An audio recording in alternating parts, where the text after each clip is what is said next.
We need God more than ever. And you also need God to inspire bravery. If you don't believe in God, how can you be brave in the face of assassination? It's only God.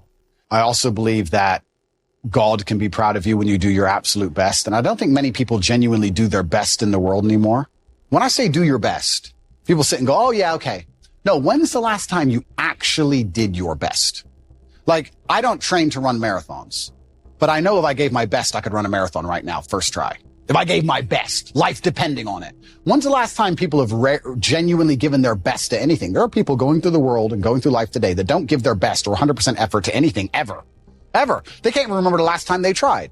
So when I'm sitting in a dungeon, and I'm sitting in a Romanian jail cell, I understand that it is a chance that God has given me and my ancestors are watching for me to do my absolute best and to show to them that I am the man I say I am.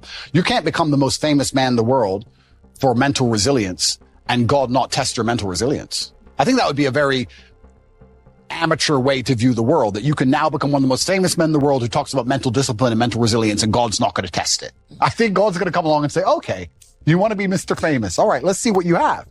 So I believed it was a chance to show God and show my ancestors and show my father that I am the man I say I am.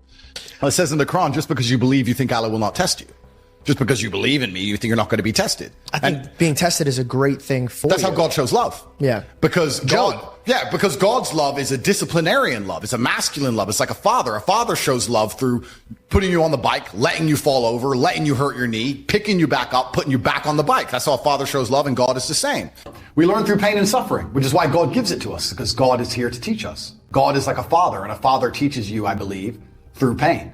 If a dad wants to teach you how to ride a bike, he puts you on the bike, lets you fall off and get hurt, puts you back on the bike over and over and over until you can ride the bike. God does the same thing. You don't get the lessons you want, you get the lessons you need. Absolutely agree. So I believe that bad things happening to you are a fantastic thing. I believe you need to be strong enough to deal with them and then articulate them. Some people only learn the hard way, especially men. God's actually very nice, because I believe God gives us a whole bunch of chances to learn a lesson the easy way. It's called life. Of course, he'll give you, think of the harshest lesson. You don't even have to say what it is, but think of the harshest lesson you've had in the last few years, and think of how many times you had the easy way to learn that lesson before it got bad. Like that. Think how many times you could have just woke up and go, nah. Yeah. But we don't, do we? Nope. We wake up like, we got away with it. It's fine. And then bam, you get hit. There's only two ways to learn lessons, hard and harder. If you're smart, you take it the hard way. Real idiots take it the hardest way. Yeah. But there's no easy way to learn lessons. So you're right.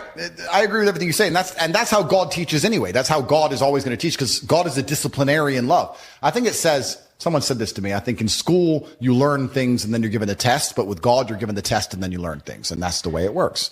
The thing for me was actually, I guess, a scientific principle. It was Newton's law of equal and opposite force. If there is evil in the world, and I'd like to think we both agree there certainly is. Yes. There has to be an equal and opposite force, which is good. And I would like to think of that as God. Even the idea of God as a notion, even just as a concept, if that idea of God resists evil, then God is real. If you have two islands, you have two people, let's say a ship crashes, and you have two people who swim to two different islands, and one island they're atheists, savages, and they rip you apart. And the other island you get there and they believe in God and they believe they're not allowed to kill you. Even just their idea of God saved your life. So I think even just the concept of God in and of itself, if enough people believe in it makes them do good, then God must be true. And that's the equal and opposite force to the evil of the world. And this is how I view it. So I don't see how anybody with a conscience cannot believe in God anymore. When I sat there and I became religious, because I realized there's so much evil in the world, God must exist. You can't, equal and opposite force. Light has science. darkness. Light has a darkness. Yeah. And I see so much pure evil. The devil must be real, which means God must be real. It's interesting that this is almost proof for God in so many ways, when you're going to wake up and realize that there is genuine evil in the world and there's genuine good in the world, and there are two sides and two camps. And I do believe that the good is on the side of truth, and I do believe that comes from God. And there's many different ways to God. I think there is one God and there's different religions, and I don't want to argue the differences between the religions, because I think we have a lot more in common than we have, especially in the fight against evil, than we have as differences. I think when you start to analyze people who are atheistic and go, God's stupid, you don't need God. They're not even smart enough to look at the big picture and realize without God, there's nothing. Yeah. You have nothing but anarchy and chaos. And I tell you, when 10 armed men turn up at your house, putting a gun to your head, you'll wish God was there. You'll be praying then, Mr. Atheist, Mr. Tough Guy. Then you'll start talking about God. And it could have been prevented in the first place if society was preserved, if there weren't atheists like you talking godlessly. That's what these clowns don't even understand. Without God, there's nothing. It's all a joke. I'm far more embarrassed about old videos I made that were anti-God. I feel genuinely bad about those, much worse than that.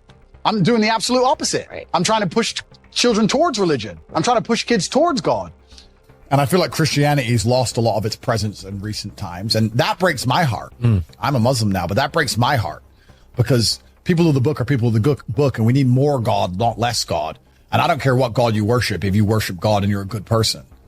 And it's a shame, really, that Christianity's reached a point where it's mocked so openly and so publicly in Christian nations. That breaks my heart. And I think the attraction of Islam for me personally, and also for a lot of other people now, is there's a lot of people who are just tired of being mocked and they want a religion which they respect and other people respect.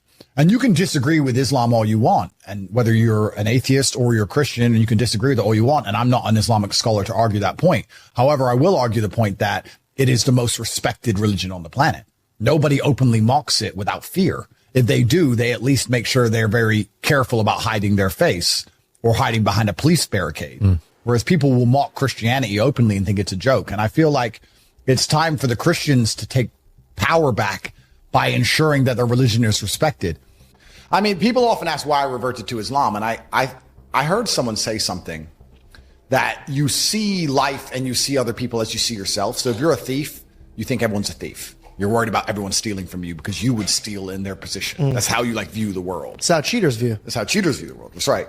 And then I was sitting thinking, well, maybe, and of course, this just came from my mind. I said, well, maybe you see a religion how you see yourself. Like I see myself as somebody who is feared, nobody would want to mock. I see myself as somebody with strict standards and discipline. I see myself as somebody who stands up for what he believes in and doesn't care if he's assaulted and attacked for it. Maybe that's why it was so appealing to me. And then I'd sit and I'd study it and I'd read and I'd realize how close it actually is to Christianity. We believe in so many of the same things. And I don't want to get in trouble here because I am not an Islamic scholar in any way, but I've had even other people say to me, some Christians who I spoke to who started to read the Quran, they're like, it's just condensed. It's like stronger. Yeah. And I think that's what the appeal of it is to me. And I also like having hard yeses and nos. And I believe that if you have a religion where you just accept everything, then you believe in nothing. There has to be a line. In life, there has to be a line that you won't let someone cross. And with God, there should be the same. And my only concern with Christianity, and I argued this with my brother at length, is if God will really, truly forgive anything, if he'll truly forgive you doing the most heinous acts you can possibly think of, and you repeatedly do them, and you won't learn your lesson, and you'll do them over and over again, and even Christians themselves won't ostracize you, is that too far? Is that too much freedom? But in general, if you look at most Christian countries in the West, it's insane. A man just got charged with a hate crime for removing the head of a devil statue that Satanists had put inside a church. And he took the head off it, and he is being charged with a hate crime. Him! In a Christian country. Christianity has lost all of its merits as a religion. If you do not have strong parameters of what is right and what is wrong, and if you're afraid to say them, go to a Christian and say, is homosexuality allowed? Do you agree with it? And they're going to pussyfoot around the question. They're going to say, well, you people can make their own choices. God loves everyone. The Bible says no. The Quran says no. You're homophobe. The Quran says no. Done. I'm not going to be part of a religion or adhere to a religion that doesn't have strict beliefs, because then it's not a religion anymore. If you tolerate everything, you stand for nothing. So there's only Islam left. Now, I'm not going to insult Christians. I believe there's one God, and I believe that different religions are perhaps different languages to say the same thing. You can say coffee cup in German, you can say coffee cup in English, but it's still a coffee cup. There are different ways to say the same things. But Islam is so much stricter, is so much more respectable. You can feel it. So if you truly believe in God, I don't see how you could not want to be a Muslim. I don't see how you can feel any pride in being a Christian. And that's why I reverted. Not because I'd always believed in God, but I just found the language that made the most sense to me. And I don't see any other language that makes sense anymore. I feel like it's a very easy choice for anyone who truly believes in God. And if you don't believe in God, in the world we're currently in, then I don't know what's wrong with you, because God is the only one who can fix this mess. So you better start believing, because you're going to need him. We're going to need God to fix this mess, because we're going to need a global awakening of consciousness. We need people to realize they've been lied to from head to toe. We need paradigms to break. And when paradigms break, things often get chaotic and messy. and wars come before a new paradigm is installed. Isn't that just the rise and fall of empires? Absolutely. Yeah. And we have to hope that new paradigm being installed is better than the old one. And what we need, once again, is for people to love each other and care about their community and care about their children and care about one another. And if that's not God, tell me what is. We need God more than ever. You can't replace God with anything else. You can't replace it with money. You can't replace it with government. You're going to need faith in God to win this war. Because it's only faith in God that's going to make you say, no, I believe in X. I love my family. I love where I live. God wants me to tell the truth and stand up for what is right, despite the fact that I am persecuted for it. We need more God. Why are all the people in charge of the world trying to get rid of God if he's not their enemy? That's the only thing they fear. The only thing they fear is people waking up and saying, no, this is wrong. It is morally wrong. And for that reason, we refuse. They don't want that. No, they want to make everything subjective. It removes the subjectiveness. You know what's right, you know what's wrong. And for anyone who also doesn't believe in God, if these religions are man-made, why do they go against the wills of men? If we're going to make man-made religions, why don't the religions tell us to do all the things we want to do and run around and sin? No, so we need God. And I think that he is our last hope at this point. I think the world is very fundamentally broken. And the demons operate in the shadows, and truth is light, and God is truth. And I think the more you speak the truth, the closer you're going to become to God. And that's why I feel good inside if I sit here and tell the truth. Well, God is the final barrier. The final barrier to the slave programming is always going to be God, because there's a firm right and there's a firm wrong.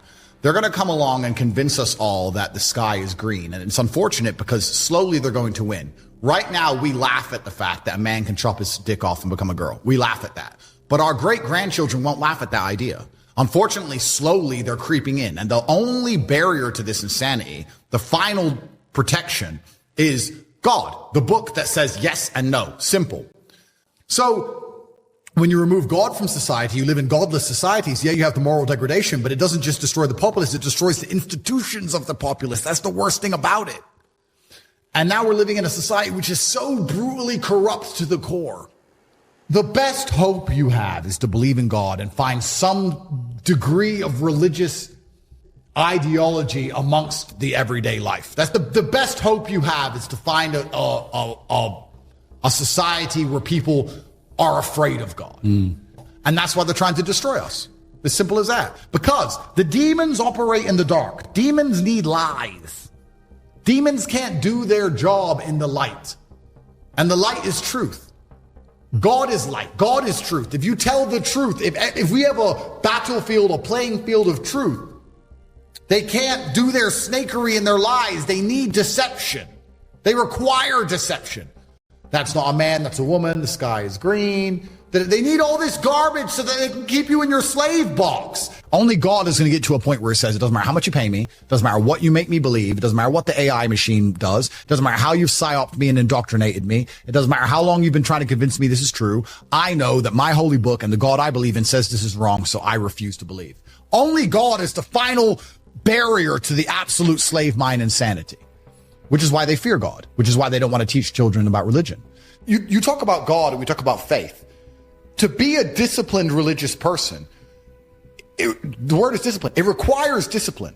It takes discipline to read the Bible. It's not going to be screaming kids. It's not going to be flashing images. It's not going to be as entertaining as a stream with 30 naked girls. No, you're going to have to sit down, pay attention, read, focus, reflect, try and find the lesson in the parable, get confused, read it again, ask for help. You're going to have to study.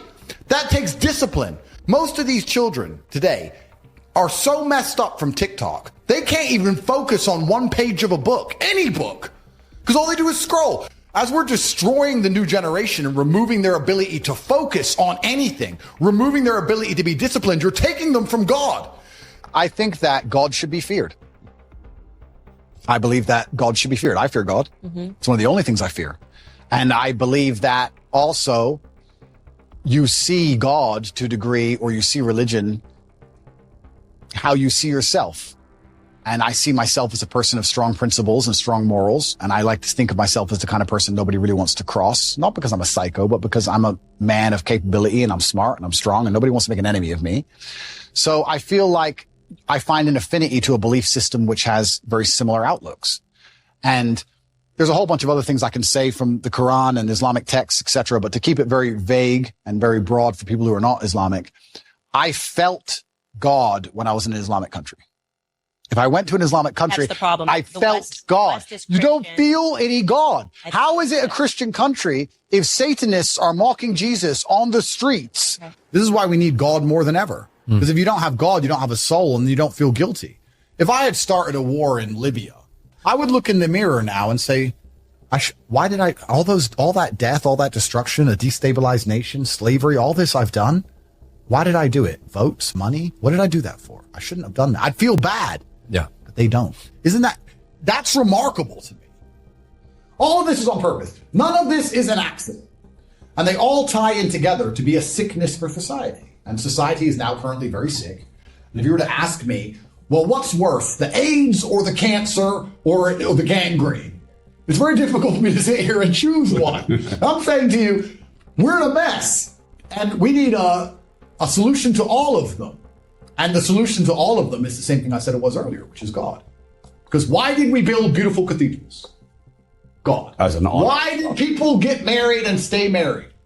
God was the solution to everything. That's why they're trying to remove it. They have to remove God so they can attack all of these different institutions with these insane ideologies. And these ideologies are weaponized virtue. So what do we have besides God? Only God can save us now, my friend. Better start praying. Because we ain't got anything else. There's nothing else to believe in. What else are you going to believe in? It's scary.